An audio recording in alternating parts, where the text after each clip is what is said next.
Diane stared at her reflection in the hallway mirror, tucking a strand of brown hair behind her ear. At 52, she still looked good, though the past 3 years of living alone had etched fine lines around her eyes and mouth. She smoothed her blouse and took a deep breath. Today, her quiet life would change. The sound of tires on gravel made her heart beat faster. Through the window, she watched the blue sedan pull into her driveway. Her daughter Lisa stepped out first, tall and beautiful with her father's smile. Then came Mark, Lisa's husband of 2 years, carrying boxes from the trunk. Diane opened the front door. "Welcome. Let me help you with those." "Mom, you look great." Lisa hugged her tightly. "Thanks for letting us stay. The contractor says it'll only be a month, maybe less." Mark approached with a warm smile.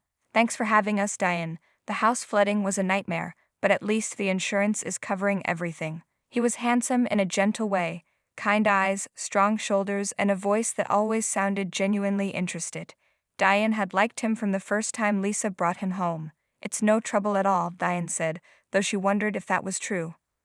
After John died, she'd grown used to her own company, to quiet mornings with coffee on the porch and evenings with books and wine. Having a young couple in her space would take some getting used to. They spent the afternoon moving boxes into the guest bedroom and arranging the couple's essentials around the house.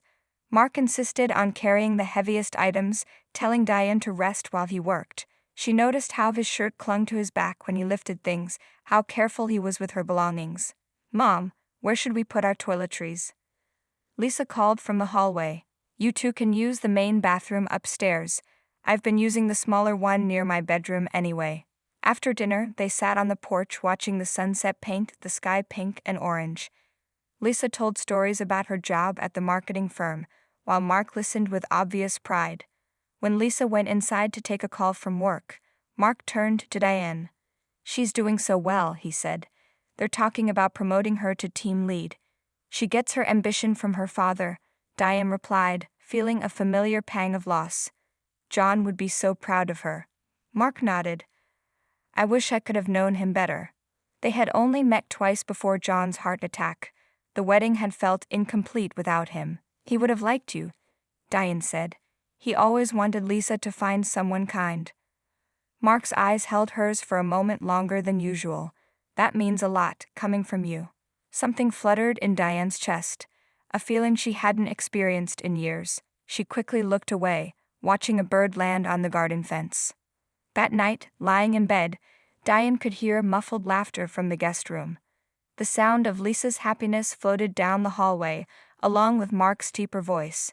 Diane smiled in the darkness, though a strange emptiness spread through her. She pulled John's pillow closer, breathing in what remained of his scent after all this time. The next morning, Diane woke early as usual. She tiptoed to the kitchen, trying not to wake her guests, but found Mark already there, making coffee. "Hope I didn't wake you," he said, offering her a cup. "Lisa sleeps late on weekends, but I'm an early riser." "Me too," Diane said, accepting the coffee. Their fingers brushed briefly. "John used to say I had an internal alarm clock that couldn't be reset." Over the next few days, a routine developed. Diane and Mark shared quiet mornings in the kitchen, talking about books they'd read or shows they'd watched. Lisa would join them later, bringing her energy and plans for the day. In the evenings, they cooked together, laughing and sharing stories. 1 week turned into 2. Diane found herself looking forward to their company, especially the mornings with Mark. Sometimes she caught him looking at her with a curious expression, as if seeing her for the first time. It made her feel noticed in a way she hadn't since John died. On Friday evening, Lisa burst through the door waving an envelope. "I got it. The promotion." She threw her arms around Mark, then Diane. "They want me to go to Chicago next week for training, 10 days at headquarters." "That's wonderful, honey," Diane said, genuinely proud but suddenly aware of what this meant. She and Mark would be alone in the house for over a week. Mark hugged his wife tightly, spinning her around. "I knew you could do it." His eyes met Diane's over Lisa's shoulder, and something unspoken passed between them, a recognition of the shifting dynamic about to come. Diane turned away, busying herself with dinner preparations, her heart beating faster than it should. The morning of Lisa's departure came too quickly. Diane woke to the sounds of suitcase wheels on hardwood floors and hushed voices in the hallway. She lay in bed for a few extra minutes, gathering her courage for the days ahead. Being alone with Mark felt both exciting and terrifying.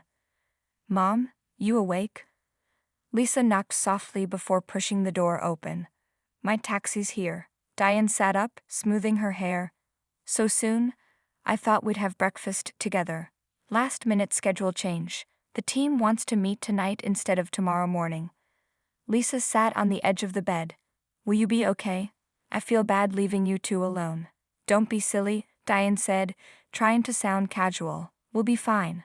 Mark and I get along well." Lisa hugged her mother tightly. "Thanks again for letting us stay. You're the best." Downstairs, Mark waited by the door with Lisa's luggage. He looked tired, his hair slightly messy. Diane noticed he hadn't shaved yet, and the morning stubble made him look rugged. When he smiled at her, she felt a warmth spread through her chest. "Safe travels, honey," Diane said, embracing her daughter one last time. "Call when you land."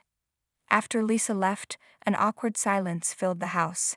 Mark cleared his throat. "Coffee, please," Diane replied, suddenly very aware of her thin nightgown under her robe. "I'll just go change first." In her room, Diane stared at her closet longer than usual. She chose a blue dress she hadn't worn in months, one that John had always liked. Looking in the mirror, she applied light makeup and brushed her hair until it shone. She told herself she was just trying to look nice, not for any particular reason. When she returned to the kitchen, Mark was cooking eggs. He turned and his eyes widened slightly. "You look nice," he said, then quickly added, "I mean, not that you don't always look nice." Diane felt herself blush. "Thank you. Those eggs smell good." They ate breakfast mostly in silence, stealing glances when they thought the other wasn't looking. The house felt different without Lisa's energy filling the spaces between them. "I was thinking of working in the garden today," Diane finally said. "The roses need pruning." Mark nodded too eagerly. "I could help. I don't know much about gardening, but I can learn." Outside, the summer heat wrapped around them like a blanket. Diane showed Mark how to cut the stems at an angle, their hands touching as she guided him. Sweat beaded on his forehead, and he removed his shirt, revealing a tanned chest and strong arms. Diane tried not to stare, but found her eyes drawn to him as they worked. "John used to help me with the garden," she said, to fill the silence. "He had a natural talent for it." Mark listened as she spoke about her late husband, his eyes never leaving her face. "You must miss him very much." "Every day," she admitted. "But it gets easier. The sharp pain becomes a dull ache over time." By late afternoon, they had finished the roses and moved on to weeding the vegetable patch. The physical work eased some of the tension between them, replacing it with a comfortable tiredness. When they finally went inside, they were both dirty and sunburned. "I'll take a quick shower," Mark said. "Then maybe we could order takeout, my treat." Diane nodded. "That sounds perfect." While Mark showered, Diane sat on the porch with a glass of wine, listening to the water running through the pipes. She tried not to think about him standing naked under the spray, water cascading down his body. These thoughts were inappropriate. He was her daughter's husband, yet they came unbidden, stirring feelings she had buried since John's death. That evening, they ate Chinese food straight from the containers while watching an old movie. Mark sat at the other end of the couch, maintaining a respectful distance. As the night grew later, Diane found herself wishing he would move closer. "Lisa called while you were in the shower," she said during a quiet moment in the film. "She landed safely. Said she's already in meetings." Mark nodded. "She works too hard sometimes. I worry about her." "You're a good husband," Diane said softly. "She's lucky to have you." Their eyes met across the couch, holding for several heartbeats. Something unspoken passed between them, a current of awareness neither was brave enough to acknowledge. "I should probably get to bed," Mark said finally, breaking the spell. "Early morning tomorrow." Diane nodded, disappointed and relieved at the same time. "Of course. Good night, Mark." "Good night, Diane." Later, lying alone in her bed, Diane could hear Mark moving around in the guest room. The house creaked and settled around them, two people trying to maintain proper boundaries while fighting unexpected attraction. She turned to John's side of the bed, now empty for 3 years. 3 days passed in a delicate dance of avoidance and lingering glances. Diane and Mark established a careful routine. Breakfast together, then separate activities during the day, followed by dinner and a movie or TV show in the evening.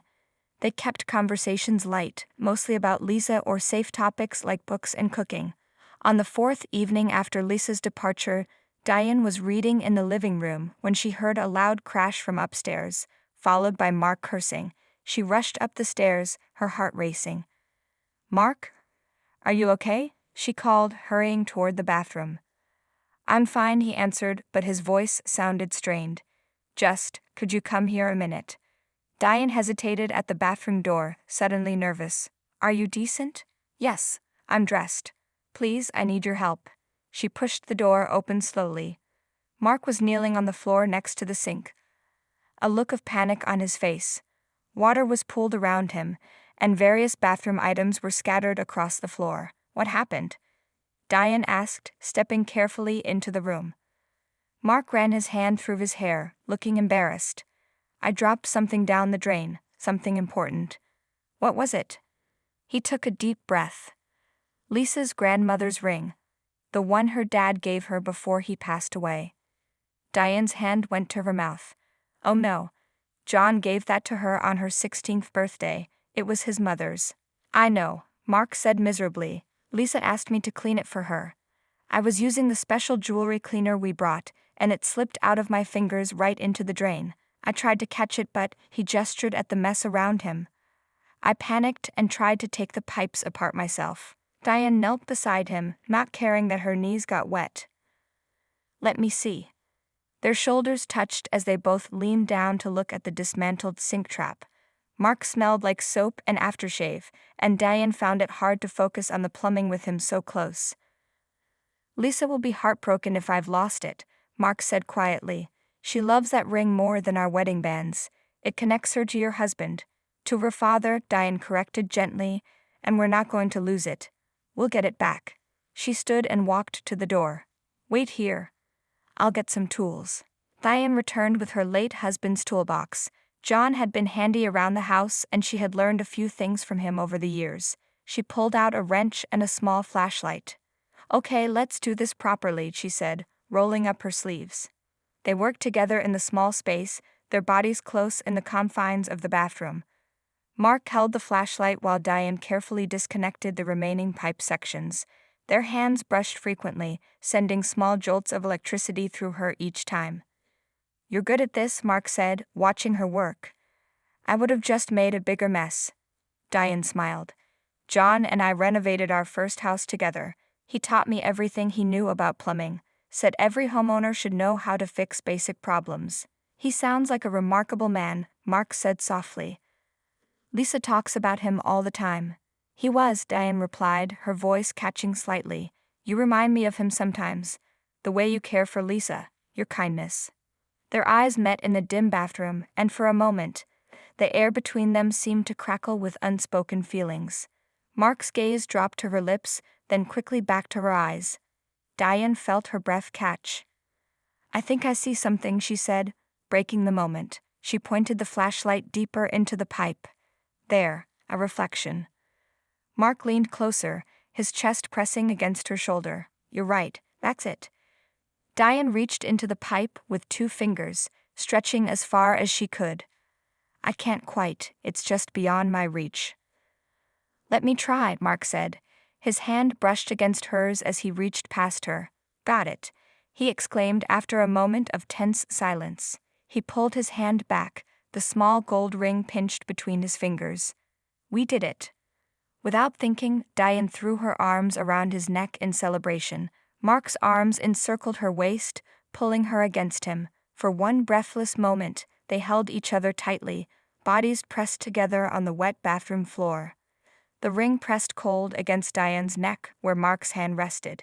It was like a small, hard reminder of reality, of Lisa, of boundaries that shouldn't be crossed. They pulled apart slowly, both flushed and breathing harder than the situation warranted. Mark looked at the ring in his palm, then back at Diane.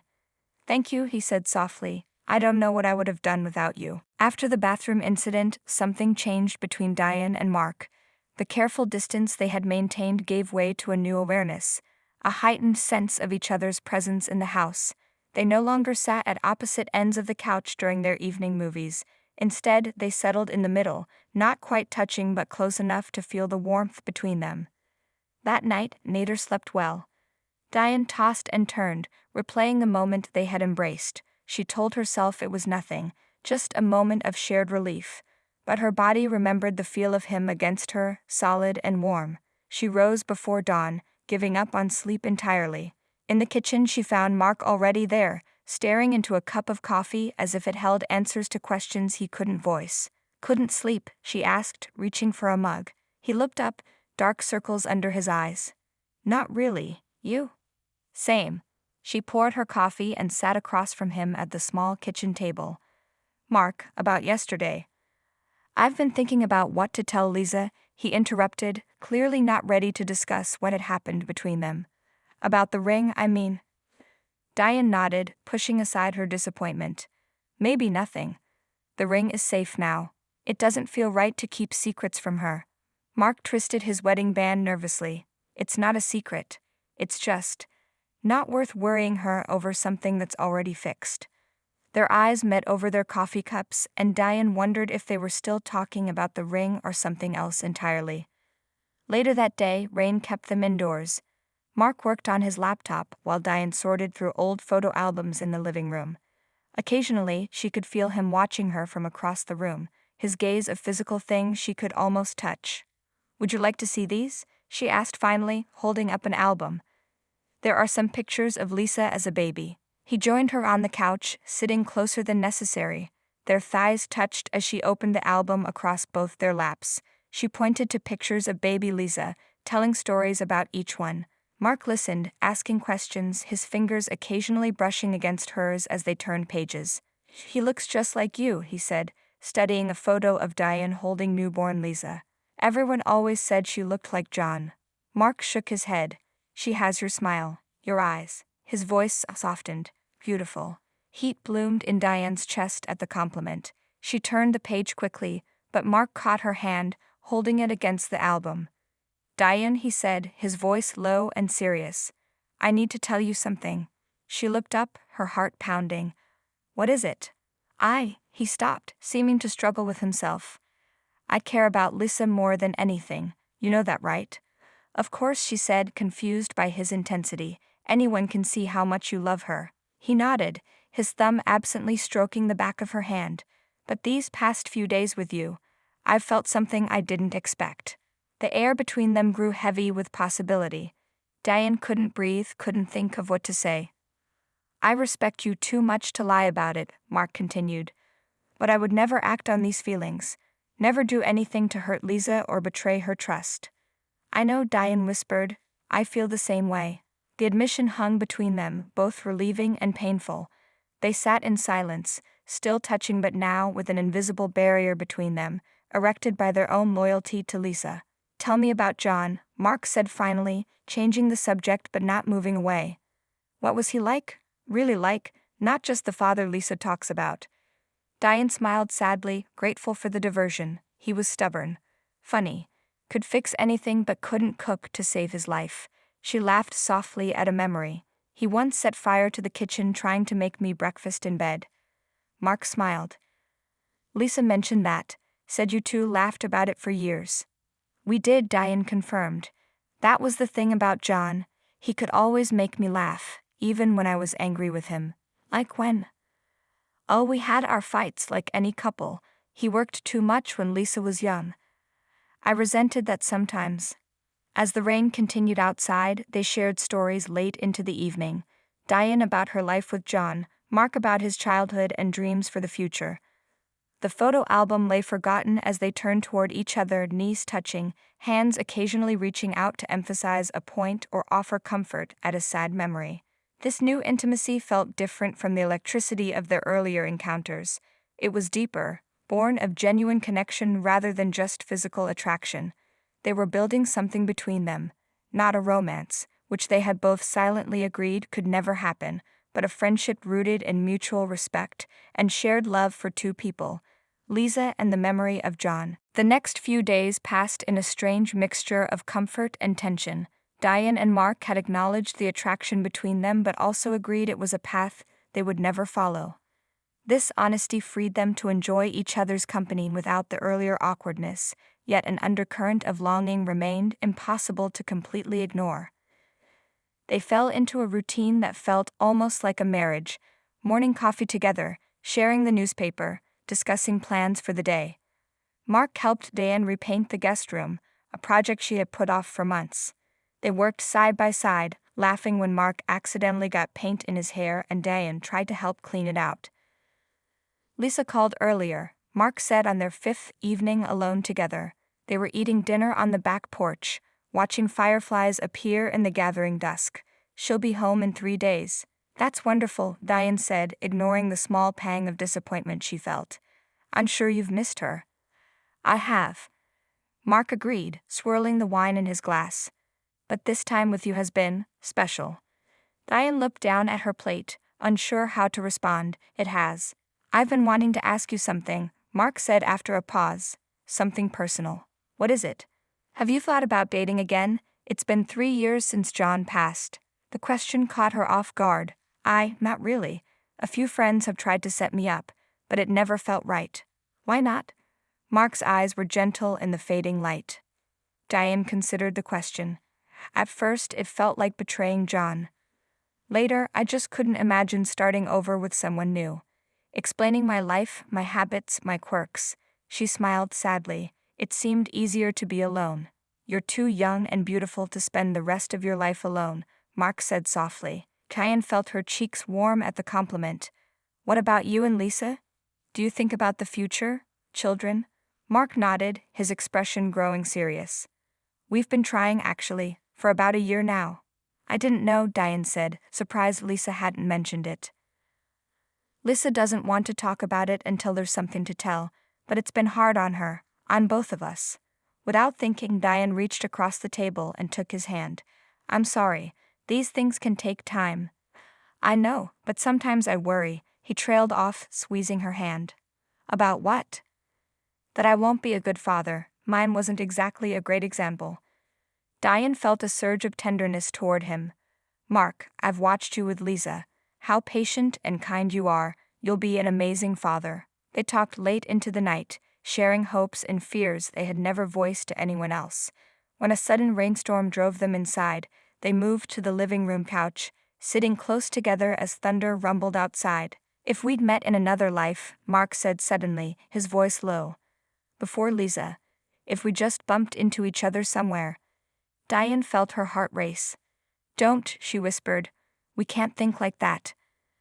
I know. He looked at her, his eyes dark with emotion. I just wanted to say it once. They sat in silence, the weight of what couldn't be heavy between them. Then Mark stood abruptly. I should go to bed. Early morning tomorrow. He hesitated, then bent down and kissed her cheek, his lips lingering for just a heartbeat too long. Good night, Diane. Good night, she replied, her hand touching the spot where his lips had been. The next day brought news that changed everything. Lisa called in tears.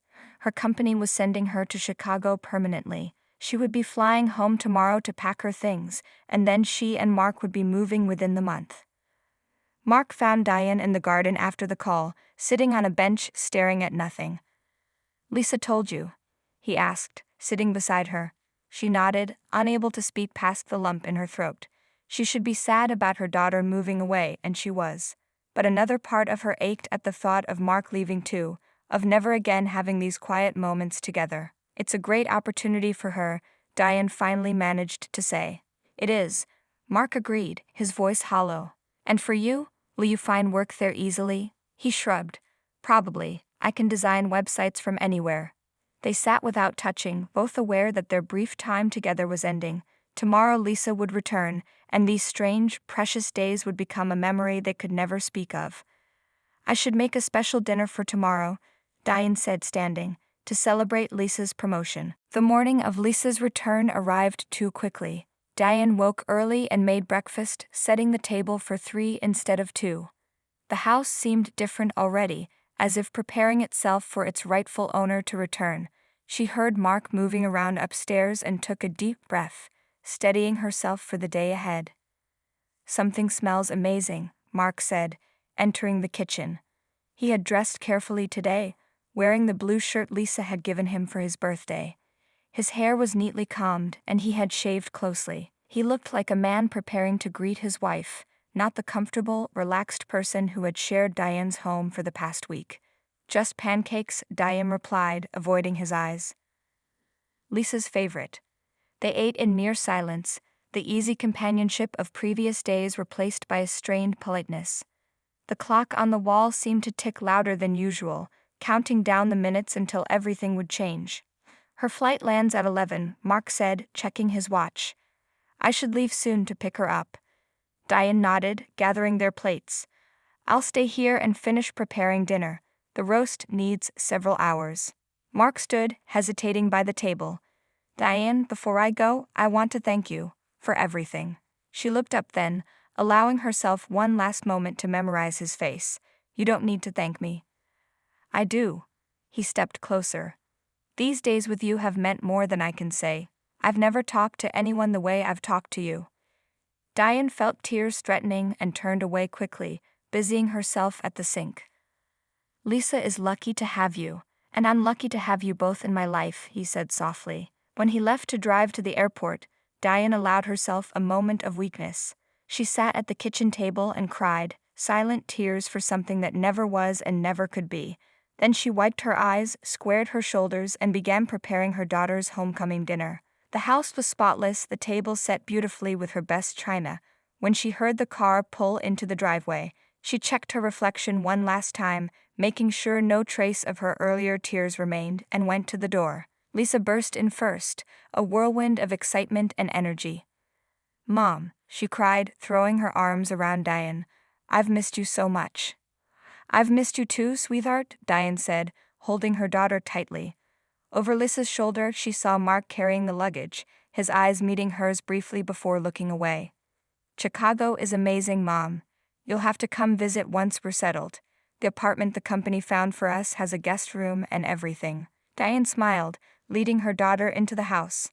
"I'd like that. Now tell me everything about your trip."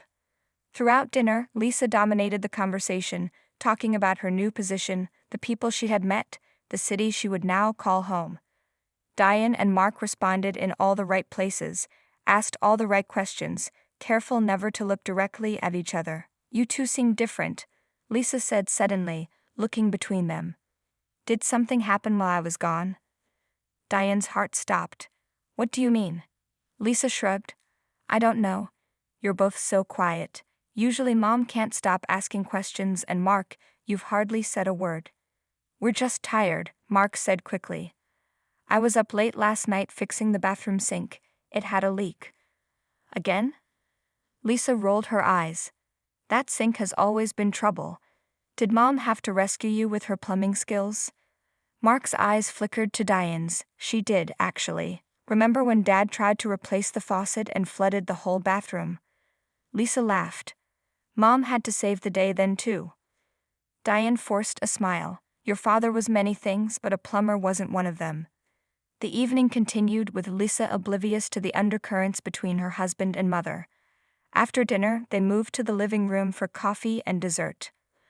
"Oh, I'd almost forgot," Lisa exclaimed suddenly.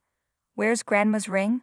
I want to wear it tomorrow when we tell my boss I'm officially accepting the Chicago position." Mark tensed beside her on the couch. "It's upstairs. I'll get it for you." When he left the room, Lisa turned to her mother. "He's been so supportive about this move, Mom. I was worried he might resist leaving his clients here, but he's been amazing." "He loves you very much," Diane said truthfully. "I know." Lisa's face softened. "I'm so lucky to have found him. Almost as lucky as Dad was to find you." Mark returned with the ring, sliding it onto Lisa's finger. Their eyes met in a look of such love that Diane had to glance away, feeling like an intruder on a private moment. "Perfect fit," Lisa said, admiring the gold band. "Just like always." 3 weeks passed in a blur of packing boxes, tearful goodbyes, and practical arrangements. Diane helped Lisa and Mark prepare for their move to Chicago, keeping herself busy with lists and tasks to avoid thinking about the approaching emptiness. The day of their departure arrived with perfect autumn weather, sunlight filtering through red and gold leaves as they loaded the last boxes into the moving truck. "That's everything," Mark said, closing the truck's rear door with a definitive thud. He wiped his forehead with the back of his hand, looking at the house where he and Lisa had spent the first years of their marriage. Lisa was inside, walking through the empty rooms one last time. Diane stood awkwardly beside Mark, unsure what to say now that the moment had come.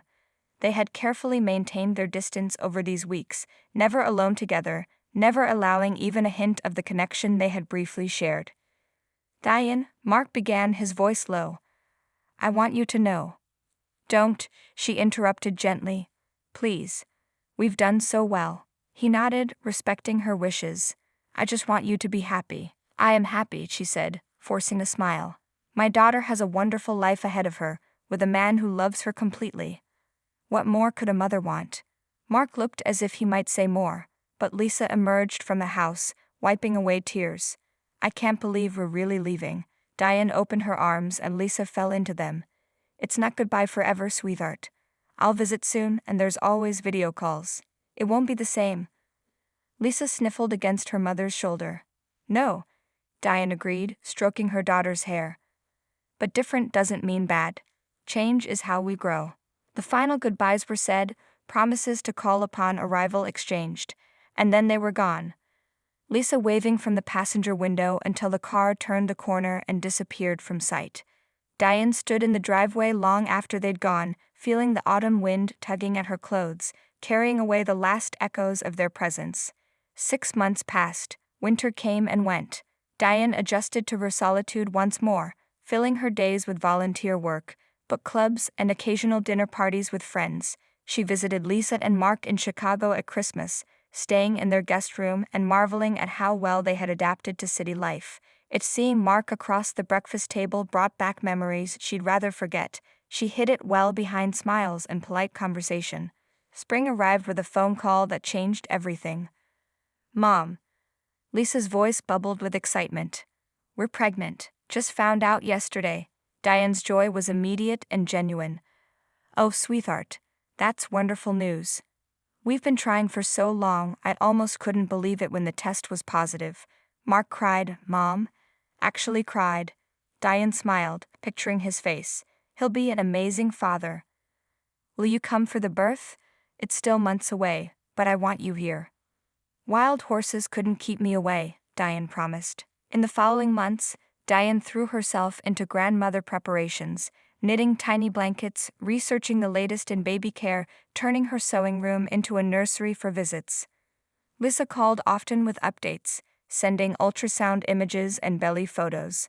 Mark occasionally joined these calls, his face appearing beside Lisa's on the screen, his eyes meeting Diane's with a warmth that held no hint of their past confusion. Time has a way of healing, Diane realized. Not by erasing what happened, but by putting it in perspective, showing what truly matters against the backdrop of life's greater journey. When the call came that Lisa was in labor, Diane was already packed and ready. She drove to the airport with a calm sense of purpose. Whatever complicated feelings she had once had for Mark were transformed now.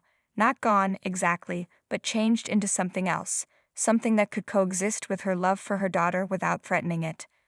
At the hospital, she found Mark pacing outside the delivery room, his face pale with worry. When he saw her, relief washed over his features. "Diane, thank God you're here. She's been asking for you." "How is she?" Diane asked, putting down her bag. "Brave. Amazing. Scared." His voice broke slightly. "I'm scared too." Without hesitation, Diane took his hand, squeezing it firmly. "That's normal, but you'll both be wonderful parents." For a moment, they stood connected by their shared love for Lisa, by the new life about to join their family. Mark's eyes held hers, and in them she saw not the confused attraction of months ago, but something deeper and more lasting, true family. "I should go into her," Diane said. Mark nodded. "She needs you." Hours later, Diane stood by the window of Lisa's hospital room, cradling her newborn grandson while Lisa slept. The tiny face, so perfect and new, bore traces of them all: Lisa's nose, Mark's chin, even a hint of John in the shape of his eyes. Mark entered quietly, coming to stand beside her. "Thank you," he whispered. "For what?"